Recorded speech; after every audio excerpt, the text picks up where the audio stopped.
Students, বাহিনী নির্মলে প্রত্যেককে অভিনন্দন জানাই এবং আমরা West Bengal school service commission বা WBSLST এক্সামের জন্য চাইল্ড ডেভেলপমেন্ট এবং পেডাগজি বিষয়ে ইন্টেলিজেন্সি সম্বন্ধে আলোচনা করছিলাম এবং প্রথম ভিডিও টিউটোরিয়ালে আমরা ইন্টেলিজেন্সি কী এবং তার ডিফারেন্ট টাইপস সম্বন্ধে আলোচনা করেছি এবং তার সঙ্গে সঙ্গে IQ টেস্ট সম্বন্ধে আলোচনা করেছি। এবার আমরা যে বিষয় নিয়ে আলোচনা করব সেটা হলো থিওরি অফ ইন্টেলিজেন্সি। অ্যাকচুয়ালি ইন্টেলিজেন্সের যে সমস্ত থিওরিগুলো আছে এগুলো একটু ক্রিটিক্যাল এবং এই সম্বন্ধে আমাদেরকে খুব ভালোভাবে কনসেপ্ট রাখতে হবে এবং ইন্টেলিজেন্সের যে সমস্ত থিওরি আছে এই থিওরিগুলোকে প্রধানত আমরা দুটো ভাগে ভাগ করতে পারি। ওকে, সুতরাং একটি হলো ফ্যাক্টর ওরিয়েন্টেড থিওরি। সো ইন্টেলিজেন্সের থিওরিকে আমরা দুই ভাগে ভাগ করতে পারি। প্রথম যেটা সেটা হলো ফ্যাক্টর ওরিয়েন্টেড থিওরি এবং ফ্যাক্টর ওরিয়েন্টেড থিওরি সম্বন্ধে আমাদের যে বিষয়গুলো সম্বন্ধে যেগুলো পড়তে হবে অ্যাকচুয়ালি সেটা হলো টু ফ্যাক্টর থিওরি এবং টু ফ্যাক্টর থিওরি এর প্রবক্তা হলেন বিজ্ঞানী স্পিয়ারম্যান। সুতরাং আজকের ভিডিওতে আমরা প্রধানত টু ফ্যাক্টর থিওরি সম্বন্ধে আলোচনা করব এবং সেকেন্ড মানে ফ্যাক্টর ওরিয়েন্টেড থিওরির সেকেন্ড যে পার্ট সেটা হলো group factor theory. So group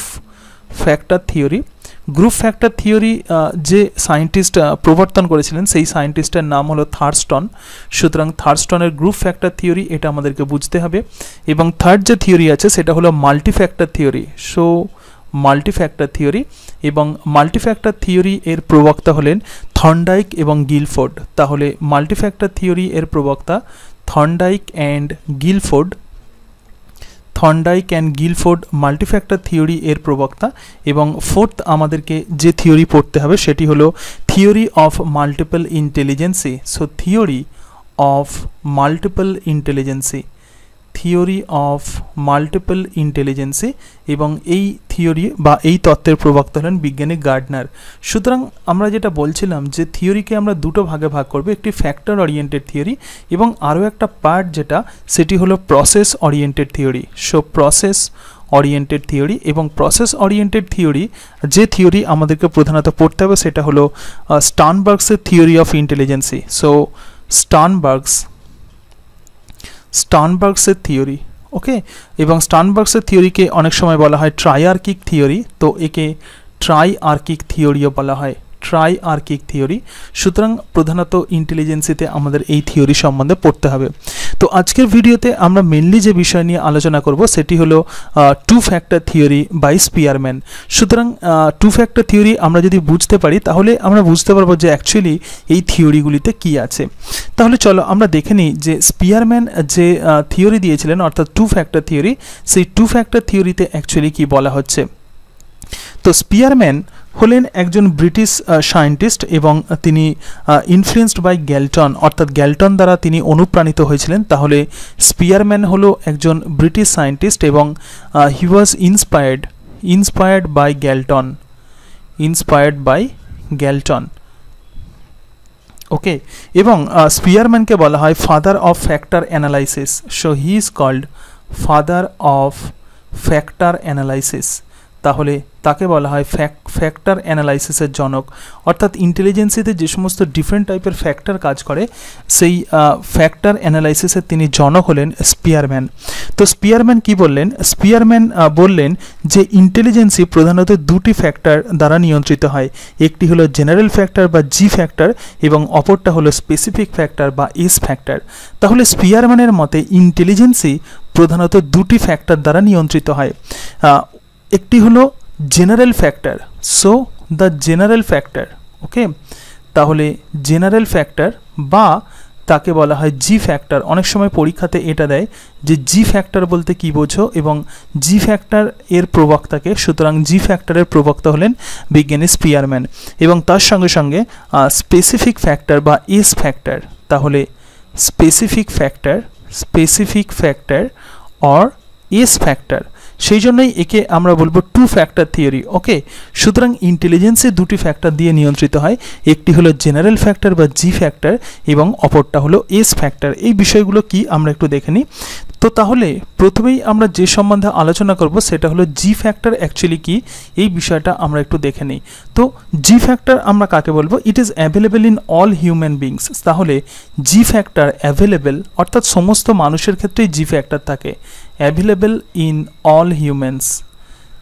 জি ফ্যাক্টর, তাহলে সমস্ত মানুষের মধ্যেই কিন্তু জি ফ্যাক্টর থাকে, but in different quantities, but in different quantities. সুতরাং প্রত্যেকটা মানুষের মধ্যেই কিন্তু জি ফ্যাক্টর থাকবে, কিন্তু বিভিন্ন মানুষের ক্ষেত্রে জি ফ্যাক্টরের পরিমাণ কিন্তু বিভিন্ন রকম হবে। Okay, so this is actually called as the G factor. এবং স্পিয়ারম্যান একে বললেন যে মেন্টাল এনার্জি, এবং স্পিয়ারম্যান জি ফ্যাক্টরকে বললেন কি, স্পিয়ারম্যান জি ফ্যাক্টরকে বললেন যে মেন্টাল এনার্জি, বা এটাই হলো অ্যাকচুয়ালি মানসিক শক্তি। যদি জি ফ্যাক্টর বেশি হয় তাহলে ইন্টেলিজেন্সই অনেক বেশি হবে। তাহলে জি ফ্যাক্টর, যদি কোনো মানুষের মধ্যে জি ফ্যাক্টরের পরিমাণ যদি বেশি হয় তাহলে সেই মানুষে ইন্টেলিজেন্সিও কিন্তু অনেক বেশি হবে। This is important. ওকে, সুতরাং প্রত্যেকটা মানুষের মধ্যেই কিন্তু জি ফ্যাক্টর থাকে, কিন্তু ডিফারেন্ট কোয়ান্টিটিতে থাকে, এবং জি ফ্যাক্টরকে আমরা মেন্টাল এবিলিটিও বলবো। এবং জি ফ্যাক্টর যদি বেশি হয় তাহলে তার ইন্টেলিজেন্সিও কিন্তু অনেক বেশি হবে। It is innate and received by heredity. এবং স্পিয়ারম্যান এটাও বললেন যে এটি হলো জন্মগত, অর্থাৎ একটা মানুষ জন্ম থেকেই কিন্তু জি ফ্যাক্টরের পরিমাণ নিয়ে জন্মায়, সেই জন্য জি ফ্যাক্টর হলো innate and received by heredity, অর্থাৎ বংশ পরম্পরায় জি ফ্যাক্টর কোনো মানুষ অর্জন করে। So this is received by heredity. Okay, তাহলে কোনো মানুষ প্রধানত জি ফ্যাক্টর নিয়েই কিন্তু জন্মায়। তাহলে training and education do not influence this factor. এবং আরও একটা বিষয়, সেটা হলো ট্রেনিং, অর্থাৎ আমরা কোনো ট্রেনিং নিয়ে অথবা অ্যান্ড এডুকেশন, অর্থাৎ আমরা জি ফ্যাক্টরকে কিন্তু পরিবর্তন করতে পারি না। Education do not influence G factor, right? Okay, do not influence G factor. তাহলে আমরা দেখতে পেলাম যে একটা মানুষ কিন্তু জি ফ্যাক্টর নিয়েই জন্মায়, এবং জি ফ্যাক্টরকে কিন্তু আমরা পরিবর্তন করতে পারি না। স্পেসিফিক ফাংশন করার জন্য, so for to perform the specific function, অর্থাৎ কোনো একটি নির্দিষ্ট কাজ করার জন্য, স্পেসিফিক ফাংশন করার জন্য কি হয়, কোনো মানুষের স্পেসিফিক এবিলিটি থাকে, অর্থাৎ সুনির্দিষ্ট কাজ করার জন্য কোনো মানুষের সুনির্দিষ্ট এবিলিটি বা সুনির্দিষ্ট সামর্থ্য থাকে। ওকে, এবং এই স্পেসিফিক এবিলিটিকেই আমরা বলবো S factor. So this ability, তাহলে এই এবিলিটিকেই আমরা কি বলবো, এই এবিলিটিকেই আমরা বলবো এস ফ্যাক্টর। সুতরাং জি ফ্যাক্টর এবং এস ফ্যাক্টর প্রধানত কোনো কাজকে নিয়ন্ত্রণ করে। S factor is changeable in nature, so S factor is changeable. তাহলে এস ফ্যাক্টর কিন্তু পরিবর্তন হতে পারে। সুতরাং কোনো মানুষের কোনো স্পেসিফিক এবিলিটি, সেটাকে আমরা পরিবর্তন করতে পারি বা সেটাকে আমরা উন্নত করতে পারি। So this is changeable and influenced by training and education. তাহলে ইনফ্লুয়েন্সড বাই ট্রেনিং, সুতরাং ট্রেনিংয়ের সাহায্যে আমরা এটাকে অনেক উন্নত করতে পারি, অ্যান্ড এডুকেশন, এবং আমরা ক্রমাগত এস ফ্যাক্টরকে কিন্তু আমরা উন্নত করতে পারি, কিন্তু জি ফ্যাক্টরকে আমরা উন্নত করতে পারি না, কারণ জি ফ্যাক্টর নিয়েই একজন মানুষ জন্মায়। তাহলে we need one type of S factor to do one task and another type of S factor to do another task. এটা কিন্তু অত্যন্ত গুরুত্বপূর্ণ। সুতরাং একটি টাস্ক, অর্থাৎ একটি কাজ করার জন্য একটি এস ফ্যাক্টর লাগবে। ওকে, এবং অন্য অ্যানাদার টাস্ক করার জন্য, অর্থাৎ অন্য আরেকটা কাজ করার জন্য, অ্যানাদার টাস্ক করার জন্য আমাদের কি লাগবে, অ্যানাদার এস ফ্যাক্টর লাগবে। সো অ্যানাদার এস ফ্যাক্টর লাগবে। সুতরাং কোনো স্পেসিফিক কাজ করার জন্য কোনো স্পেসিফিক টাইপের এস ফ্যাক্টর লাগবে। যেমন একটা person may have the high S factor to mathematics and low S factor for literature or dancing. ধরে যাক কোনো একটা মানুষ যে ম্যাথামেটিক্সে পারদর্শী, কোনো একজন মানুষ সে ম্যাথামেটিশিয়ান। ওকে, সুতরাং এই ম্যাথামেটিক্স সম্পন্ন করার জন্য তার এস ফ্যাক্টর নিশ্চয়ই অনেক বেশি হাই হবে, কিন্তু তার dancing factor, so dancing factor তার এক্ষেত্রে লো হতে পারে, অথবা তার এক্ষেত্রে লিটারেচার সেন্স তার এক্ষেত্রে লো হতে পারে। সুতরাং লিটারেচার হলো একটি স্পেসিফিক কাজ, সুতরাং এই লিটারেচার বা এই টাইপের এস ফ্যাক্টর তার এক্ষেত্রে লো হতে পারে। তাহলে স্পিয়ারম্যান এটাই বলল, প্রত্যেকটা টাস্ক করার জন্য একটি কমন জি ফ্যাক্টর লাগে এবং সুনির্দিষ্ট এস ফ্যাক্টর লাগে। সুতরাং স্পিয়ারম্যান এটা কি বললেন, যে প্রত্যেকটা টাস্ক করার জন্য, সো ইচ টাস্ক, প্রত্যেকটা টাস্ক করার জন্য কমন জি ফ্যাক্টর লাগবে। সো কমন জি ফ্যাক্টর যেমন লাগবে এবং তার সাথে সাথে এস ফ্যাক্টর লাগবে, সো কমন জি ফ্যাক্টর লাগবে এবং তার সাথে সাথে কি লাগবে, এস ফ্যাক্টর। তো আমরা যদি টোটাল বিষয়টা আমরা যদি একটি ডায়াগ্রামের সাহায্যে দেখি তাহলে কিভাবে আমরা দেখব। সুতরাং প্রত্যেকটা মানুষ কিন্তু জি ফ্যাক্টর নিয়ে জন্মায়, তাহলে প্রত্যেকটা মানুষের মধ্যে জি ফ্যাক্টর থাকবে যেটা হলো ইননেট বা যেটা বংশগত সূত্রে আমরা পেয়ে থাকি, এবং তার সঙ্গে সঙ্গে সুনির্দিষ্ট কাজ করার জন্য সুনির্দিষ্ট এস ফ্যাক্টর লাগে। ওকে, যেমন কোনো স্পেসিফিক কাজ, ধরা যাক আমরা একটি কাজ দেখছি, ধরা যাক verbal, so S factor verbal, অর্থাৎ কথা বলার জন্য ভার্বাল লাগবে। সুতরাং জি ফ্যাক্টর, এক্ষেত্রে জি ফ্যাক্টর যেমন কাজ করবে কথা বলতে, তার সঙ্গে সঙ্গে এস ফ্যাক্টর অর্থাৎ কথা বলার জন্য ভার্বাল ফ্যাক্টর অত্যন্ত গুরুত্বপূর্ণ। যেমন নিউমেরিক্যাল, ওকে, যেমন নিউমেরিক্যাল এই প্রবলেম সলভ করার জন্য একটি স্পেসিফিক ফ্যাক্টর লাগবে, তাহলে এক্ষেত্রে এন, সেটাকে আমরা বলবো এন। যেমন নিউমেরিক্যালস কাজ করার জন্য যে ফ্যাক্টর লাগছে স্পেসিফিক ফ্যাক্টর, সেটাকে আমরা ধরে নিচ্ছি এম। এবং আরও একটি ফ্যাক্টর লাগে যেমন স্পেশিয়াল, সো স্পেশিয়াল, তো এক্ষেত্রে এস। এবং আরও একটি স্পেসিফিক কাজ আমরা দেখে নিই, যেমন ধরা যাক মেকানিক্যাল বা ম্যাথামেটিক্স, ধরা যাক ম্যাথ, ওকে, সুতরাং তার জন্য এস। তাহলে আমরা দেখতে পাচ্ছি যে কোনো একটা স্পেসিফিক কাজ করার জন্য একটি স্পেসিফিক ফ্যাক্টর লাগে, তাকে আমরা বলবো এস ফ্যাক্টর।